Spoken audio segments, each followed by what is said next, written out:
The child support calculation that was giving her so much child support had her income at $15,000 per year. When we recalculated child support, the child support was at $50,000 per year for Ms. Chilton's income. And that was what it was recalculated on. Client's kind of stuck where he's overpaid child support for years, essentially. I was not trying to be deceiving in any way. Lady, stop. Because you didn't try to pay it back either. As long as he was paying the extra money, you had no problem collecting it.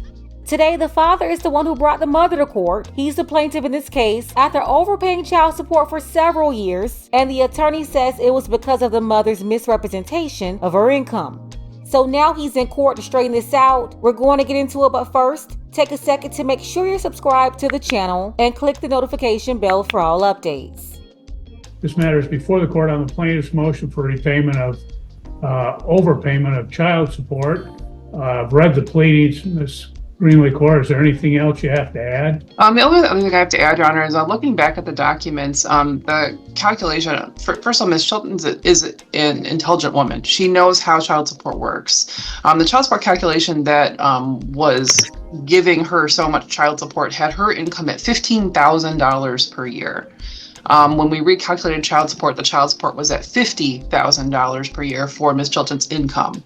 And that was what it was recalculated on. There's no way that Ms. Chilton knew, or there's no way that she did not know that child support shouldn't have been at that level that it was at. And I don't know that's not up for debate today because it's already been modified. But at this point, my client's kind of stuck where he's overpaid child support for years, essentially, to Ms. Chilton, but he has no way to get any of that child support back. And as our motion indicated, he tried to pursue this. It didn't come back. And I think what we need to do is we probably need an order from this court with how this is supposed to get paid so that if he does need to, he can pursue collection action.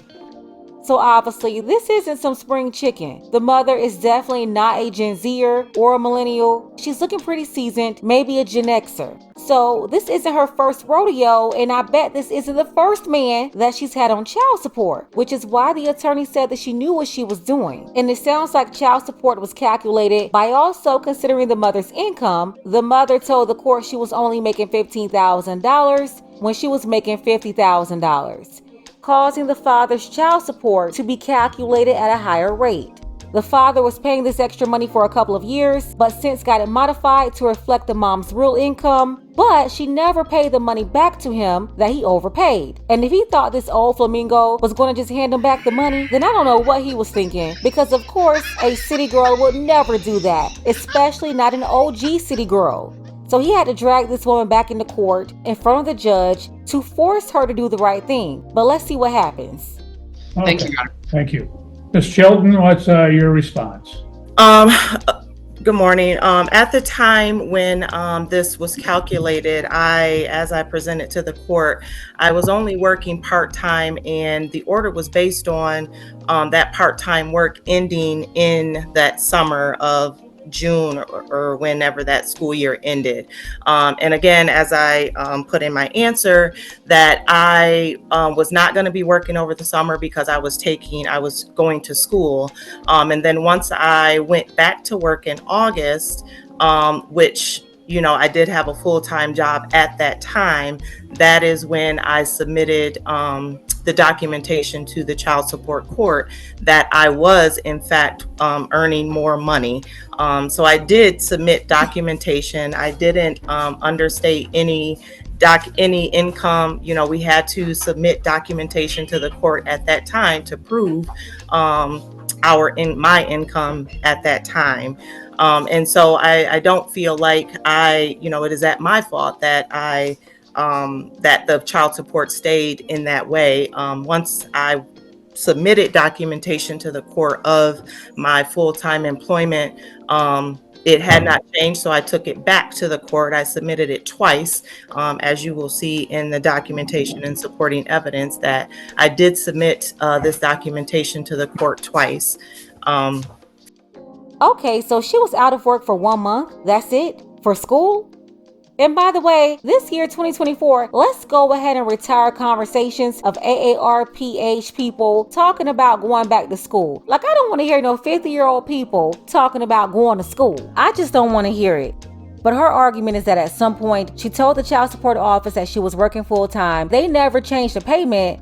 And even though she continued to collect that amount, she says it wasn't her fault, so she shouldn't have to pay it back. That's just not how any of this works. That's not how it works. That's not how any of this works. These people make mistakes all the time, and it's the father who usually pays for it. In this case, he did. But he's also doing something that most men don't ever try to do. He took you to court to make you pay it back. So I submitted, I did everything that I knew to do. I was not trying to be deceiving in any way. I submitted the information that I had, that I knew that I needed to submit. And that income was based on him working more at that time. And then he went on to a different job that caused him to make less. So the recalculation, I'm not sure where the $50,000 is coming from. But again, I was not working prior to that due to COVID. And her not working is irrelevant. Why? Because even when you're not working, just like the men, the court will calculate the amount based on what you could earn if you were fully employed. But they'll set it at a bare minimum rate that you could be making per hour. And then I started working part-time. And the child care that I was asking to be paid for at that time was not being paid for. So that's when the child support came up, because he wasn't meeting his obligation that we had agreed upon. Okay. Well, in this particular case, I'm not going to address the issue of the amount of support, because that was changed and it's already been resolved.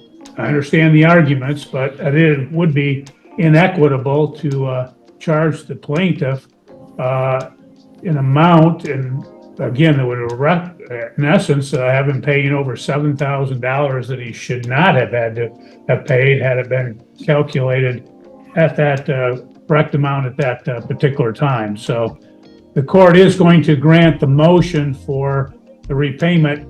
Ms. Greenlee Court, what I'm going to do is order that the amount of $6,891 would be repaid over the same term that it was collected. So if it was collected over, I think you said over 12 months, then that would be repaid over 12 months. If it was longer, I just don't know based upon the pleadings that are filed over what time that was collected. So I'll simply order that you can figure it out when it was collected and then have the repayment over the same term. Your Honor, so just to clarify, dating back, so the court backdated support to March of 2022. Are you saying March of 2022 to today would be the repayment period? No, I'm saying the time that he paid the overpayment, that the repayment would be over the same term. So if it was 12 months, if it was 18 months, I don't know, from the time that he began paying that $764 and the time that it changed to the $34. So it would just be repaid over the term that it was paid. Okay, and equal monthly installments, Your Honor? Yes. And then no, we also made a request for attorney fees in this case. Is that? I'm not going to award attorney fees in this case. Okay. It sounds like there were enough issues and problems in the case to go along. I don't hold anybody responsible for that. Okay, thank you, Your Honor. Okay, thank you. You're free to go. You can submit that under 7 days.